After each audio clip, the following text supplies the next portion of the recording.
Welcome to the Clique podcast. I'm Dani, a mindset and manifestation expert and founder of the Clique, a company that helps women overcome their fears and limiting beliefs to create a life and business that they love. Within this podcast, I will help you get clear on what you want, identify the blocks that are holding you back, transform your mindset and raise your vibration so that you can co-create magic with the universe. If you are looking to design a life that truly sets your soul on fire and manifest more success and abundance, then you are in the right place.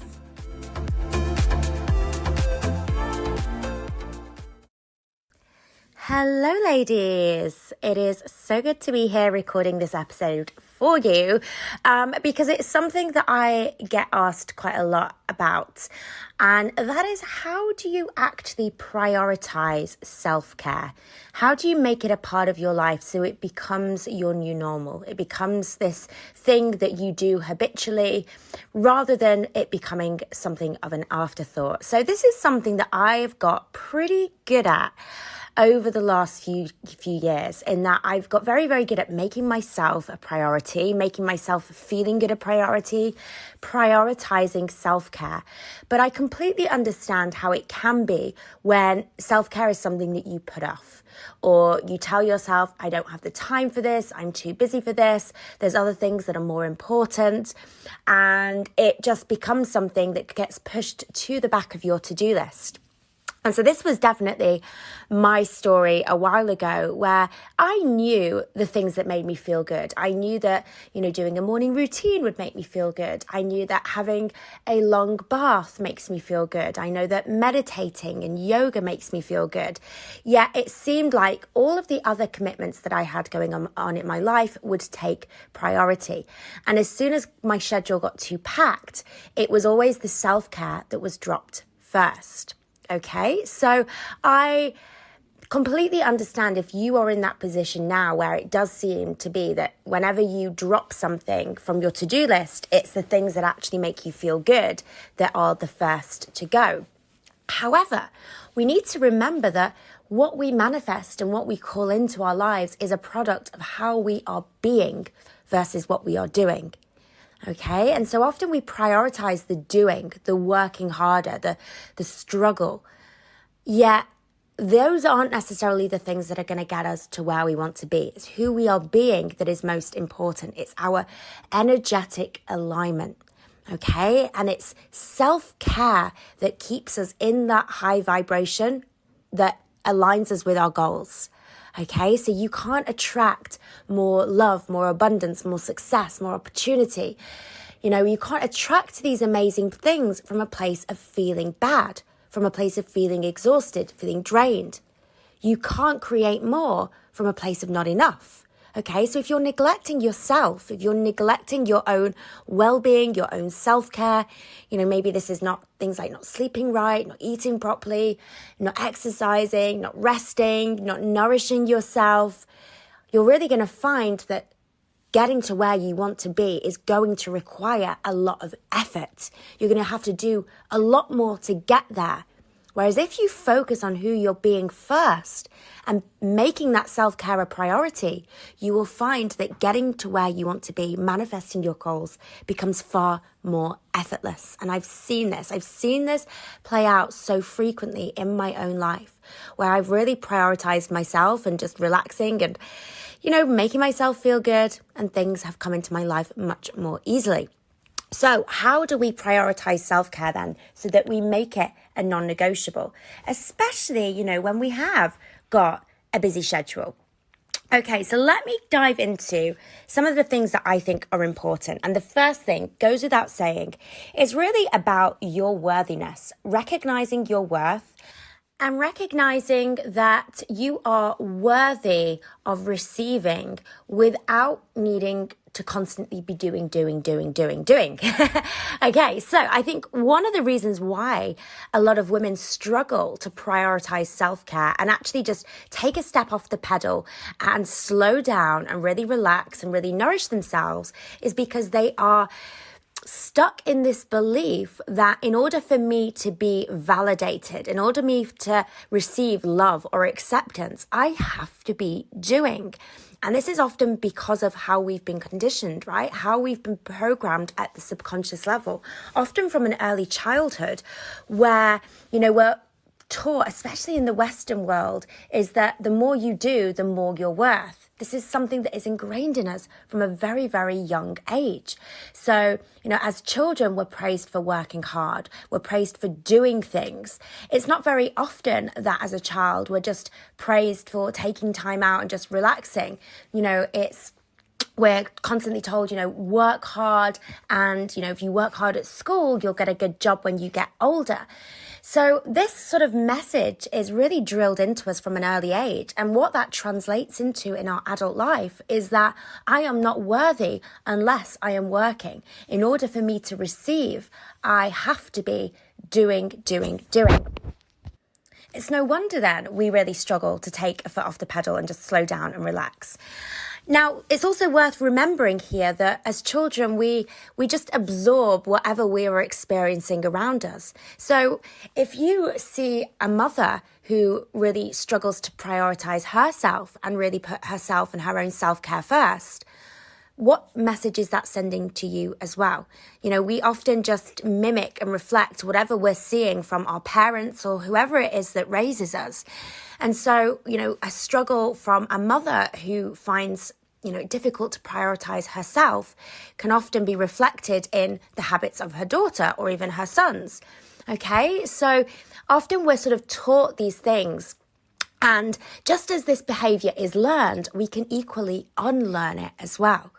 Okay, but going back to what I was saying about your worth, really prioritizing self-care, you're doing the work to really strengthen your self-worth and really going deep into your limiting beliefs and starting to reprogram that subconscious to make you realize that you are worthy and you are enough without needing to struggle, without needing to earn the right to receive. That's what you're aiming to get to, that place where you don't feel like you have to earn the right to receive amazing things. Self-care being one of those things. So just think about it for a second. How many times have you said to yourself, like, oh, if I've done a really hard day at work, I've earned that bath, or I've earned that, glass of wine in the bath with the candles. And we almost treat these things as a luxury, as something that we can treat ourselves to once we've had to struggle first. And I'm here to invite you today to consider, well, what if you didn't have to struggle first? What if you didn't have to earn that right to receive self-care? What if that was just a part of who you are, a part of your everyday life? What if it was more important than the doing? What if you made it so it was more important than the doing? Okay, so try and start catching yourself, hearing yourself saying, I've earned this, I deserve this, but that's come off the back of you having to have struggled to get there. And think about, how can you change the narrative on that? How can you start factoring in self-care whether or not you've achieved a certain goal? Okay. And obviously rewarding ourselves for, celebrating our wins is a great thing to do, but it shouldn't be that self-care is absent unless we're achieving, okay? Because then we're stuck in this pattern of I have to achieve something to earn my right to rest, okay? Or to receive that self-care. Now, a great mantra I like to use here is something along the lines of, I am worthy to receive self-care just as I am, just for being me, okay? And you can make that into your own sort of mantra, but something along those lines around, I am worthy of receiving self-care just for being me. I am enough without needing to work hard to receive my self-care. I don't need to earn the right to receive my self-care. Okay, so think of a mantra that really sort of resonates with you, but something along those lines around not needing to work harder or to earn your right to receive self-care. You are worth receiving that self-care just for being you. Okay? Now, in terms of prioritizing it then, remember that habits, and self-care really is about creating a habit, creating a new identity for yourself where it's not something you have to consciously think about. It's just something that you do habitually. Just as, you go to bed each night and you brush your teeth before you go to bed. You don't have to put that into your schedule and say, I'm going to brush my teeth. You just do it, right? And that's how you want to think of self-care, getting to this place where it becomes habitual. But like with any habit, it is going to take time. For it to become your new normal, it is going to take time. And typically 21 days is what it takes for a new habit to be formed. And that's really at a minimum. If you can do it for at least 90 days, that's when it's really going to start to become a part of your identity. But you want to figure out, what does self-care look like to you? Because self-care, often we think of self-care as, taking a bubble bath or doing yoga. But, for some people, those things may not resonate with them. So what is the thing that makes you feel really good? And you're doing it just because it makes you feel good. It's not because it's going to make you look good to external people, or you're not doing it because you feel like, oh, I should be doing this because this, it sounds like it should be self-care. Say, for example, yoga. I love yoga and that makes me feel great. And I was chatting to somebody a while ago and they said, they assumed that self-care looked like a daily yoga session, daily sun salutations. And, for them, they were just going through the motions and doing it because, it was on paper, that's what they felt like self-care looked like. But they weren't actually checking in and saying, well, do I get joy from this? Do I enjoy this? Is it making me happy? Is it raising my vibration? If the answer is no, don't do it. Find another option. Self-care may look like watching Keeping Up with the Kardashians for a couple of hours. It may look like sitting, with a glass of wine and, eating chocolate. That might be your self-care. The important thing is whatever you're doing, you're choosing to do it. You're being intentional about it because often those kind of habits, maybe it's like, binge watching on Netflix or drinking wine or eating chocolate. These are ways of we can kind of convince ourselves that they're self-care, but actually we're almost using these things as a tool to avoid our emotions. Okay, so you want to ask yourself, if I could choose anything to do to make me feel really good, what would I intentionally choose to do? What do I want to be doing? Not what am I necessarily going to just do without thinking about it. We're not talking about sort of those mindless actions there. So by all means, have watching Netflix and eating chocolate and drinking wine as your habits of self-care, but make sure that you're choosing those things. It's not something that you're just mindlessly doing without any thought or intention behind it.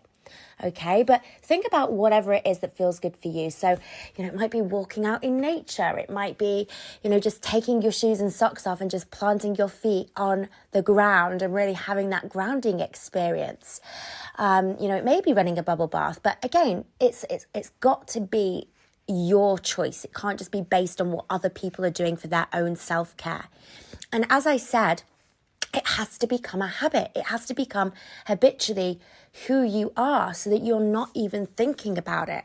Okay, prioritizing self-care for me isn't about just saying, oh, okay, well, where do I fit it into my, daily schedule? It's just something that it goes without saying. It is going to be present within your daily schedule, because it's just a part of who you are. So I would say whatever practices you come up against, 90 days is what you really want to be aiming for. And if you can, I would always recommend doing some form of self-care first thing in the morning.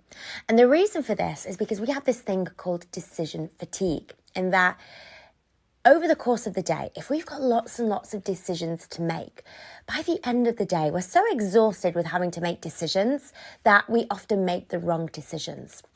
So an example of this is when I used to live in London, quite often, this was when I was living by myself, quite often, the end of my day at work, I would go into one of the local supermarkets and I would just get what I needed for my dinner that evening. It was just for me that I was cooking for, and I would spend ages trying to figure out what I wanted to eat. And I would like walk up and down the aisles. I was tired. I had a heavy dose of decision fatigue. I couldn't make a right decision. And more often than not, I would find myself grabbing something that was easy to make, not the healthiest option. I'd probably grab some chocolate as well, probably grab a bottle of wine. And I'd make all of these decisions that perhaps weren't going to be the best for me, because of decision fatigue, because I spent the whole day making decisions. It got to the end of the day, I was like, you know what, I'm just going to grab the chocolate, grab the wine, and let's get on with it. Okay, so the later on in the day, the more likely you are to make bad decisions for yourself, okay? And when it comes to self-care, it can be putting things off, okay? Well, I'm not going to do it today. Maybe you decided you were going to do some exercise and it's like, right, actually, I've got to the end of the day. You know what? I don't want to go to the gym, or I don't want to do that yoga class, or, you know, I do just want to binge and, you know, watch TV or whatever. You're much more likely to make worse decisions when you have that decision fatigue. So try, if you can, to factor in that self-care, things that you do for yourself first thing in the morning, okay? And what you're actually saying in that moment is, I am my number one priority. Before I do anything else within my day, before anything else commands my time or my attention, I choose to put myself first. I choose to put myself and my own self-care a priority, okay? So that first thing when you wake up in the morning, what are you doing? Okay, what is that ritual? What does that ritual look like for you? And I've done a recording actually on my morning ritual, which you can go back into the past episodes and look for that episode. I talk about my daily ritual, my daily goddess ritual that I do habitually every morning, which makes me feel amazing. Okay, so let's move on then. But in terms of scheduling, as I said, you know, if you can, try and do it first thing in the morning, but there's no reason why self-care always needs to look like this, you know, big chunk of time that you carve out for yourself. You can factor in self-care through the course of your day. Okay, so things like, let's say, for example, you're doing something that doesn't command a huge amount of brain power. You know, maybe you're in the shower, or maybe you're on your commute, or maybe you're making dinner or loading the dishwasher, whatever it is. Those mundane tasks where typically your mind starts to wander, and, you know, maybe your mind's wandering and you're thinking of positive things, but a lot of the time we start to gravitate to negative things. That's when our fears speak the loudest, when we've just allowed our mind to wander and we start thinking of things that, you know, maybe it's things that we're worried about, things that could go wrong in our lives. You know, we focus often on the negative. But in these moments, we can almost use them as times for self-care. You know, they don't have to be just wasted moments in your day. You can use them intentionally. And so self-care, it could look like, okay, I am loading the dishwasher now, pretty miserable job.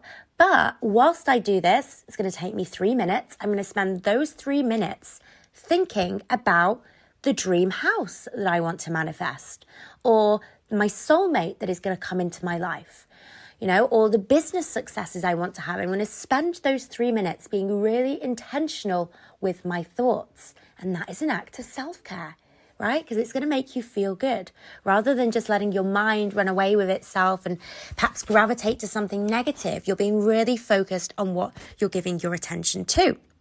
So look for those dead moments in your day and use them to your advantage. Now, one thing I love to do, and I've spoken about this before, is stepping into the higher version of you who already has everything that she wants in her life. How would she show up for herself today? Okay, so going back to what I said at the beginning of this, manifesting our desires, it's not necessarily a product of what you're doing, but it's a product of who you are being. Okay, to get what you want in life, you have to become the person first, okay? You have to become the person who has the money. You have to become the person who already has the amazing soulmate. You have to become the woman that's already a successful business owner. You have to start aligning with that version of yourself right now in order for you to have those things in your physical world, okay? So the identity, who you are, the vibrational alignment, that has to come first. So when it comes to self-care, you want to think to yourself, well, that version of me who's already successful, that's already wealthy, that already has the love, the happiness, the joy, the abundance, the health, that already has all of those things, how does she prioritize herself? And you need to commit showing up as if the life that you want is already in existence. If that was already the case, how would you prioritize your self-care? You have to start doing that now, being that person right now, not saying to yourself, oh, well, when I'm wealthy, I will then prioritize me and I will give myself the luxury of, all of this time for self-care. Or, when I have this, I will do that. Okay? You can't say, oh, I will be happy when. You have to be happy now. So it's really about starting to align those actions with the higher version of you that already has all of your desires. How does she show up for herself every single day? And just start by trying it for a period of 24 hours. Commit to just one day, one whole day, where you show up for yourself and you prioritize your self-care as a non-negotiable, as a habitual part of who you are, as if you already have everything that you want in your life, okay? How would you show up for yourself today? How would you prioritize you and your self-care? I'm guessing you wouldn't put it off. You wouldn't say, oh, I don't have the time for this, because the higher version of you always makes the time. You wouldn't say, oh, I don't deserve this today. I've not earned this. I've not, worked hard enough today to earn my right to rest. The higher version of you allows herself that rest and rejuvenation regardless. Okay? So it's a really great exercise, just one day showing up for yourself and just check in at the end of that day. How did that feel? Okay? I challenge anybody to say they come out of that day and they feel worse for it. Okay? How does it feel? And what perhaps have you manifested through the product of being who you are going to be? By showing up as that version of you, what little manifestations have you seen show up through the course of your day? Or pay attention over the next week. What comes into your life? And just think about, if you were doing that every day, if you were showing up as that version of you every single day, what possibilities are open for you? Okay, what could you possibly call into your existence if that's who you are being every single day? So ladies, check in, are you making your self-care a priority, or are you making it an afterthought? Okay, it needs to be something that is a non-negotiable. It needs to be more important than the work that you do. Okay, the doing is secondary to the being. Remember that, ladies. What you do is never going to be as important as who you are. And who you are is about how you look after yourself, how you treat yourself, how you speak to yourself, what you are allowing yourself to receive. So with that being said, I'm going to take myself off for a little spot of a self-care morning today. I'm going to do, I'm going to do some reading. I'm going to take a coffee and I'm going to sit outside. It's a relatively sunny day here in the UK. And so, that's what my self-care is going to look like this morning. But I hope you have a wonderful, wonderful day with lots and lots of self-care. And I will check in with you on the next episode. Bye, ladies. If you are wanting to build your own successful online coaching business, make sure to check out Freedom, Abundance and Impact, our free 10-day business and mindset course for coaches and aspiring coaches. To access, simply head to wearetheclique.com and click free course in the menu.